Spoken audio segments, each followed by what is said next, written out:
नाने उम्र में भइल मोर शादी सब परेशानी के सहिले ये सखी। नाने उम्र में भइल मोर शादी सब परेशानी के सहिले। मारे भतार मोर पानी पिया के, मारे भतार मोर पानी पिया के चिल्ला के दे दिन से कहिले।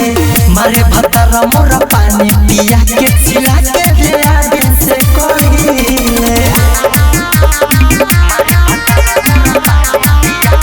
Music by Mantu Mani.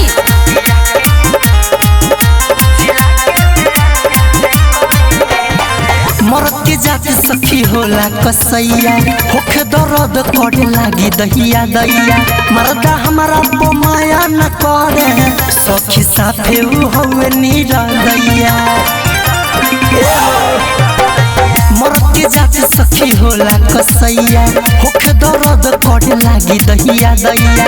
मरदा हमारा माया न करे, सखी साथे उ हवे निरदैया। हर के दर्द मरद कैसे जानी, हम ही जानी कैसे रहिले।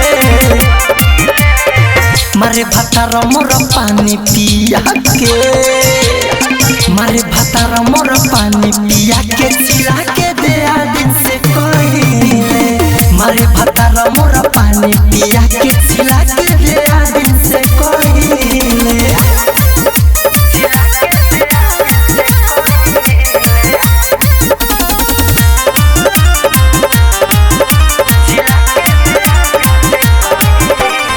लागता हो मोर भर जाई गोद हो, बुद्धि लइका के बानी अबोध हो। पियो से हमारा डर बड़ी लागे, कर तो नहीं बनेला विरोध हो। अरे कितना कही रे। लागता हो मोर भर जाई गोद हो, बुद्धि लइका के बानी अबोध हो। पियो से हमारा डर बड़ी लागे, कर तो नहीं बनेला विरोध हो। के बात में सखी रहिले। मारे भतार मोर पानी पिया के, मारे भतार मोर पानी पिया के चिल्ला के दे दिन से कहिले। मारे भतार मोर पानी पिया के चिल्ला के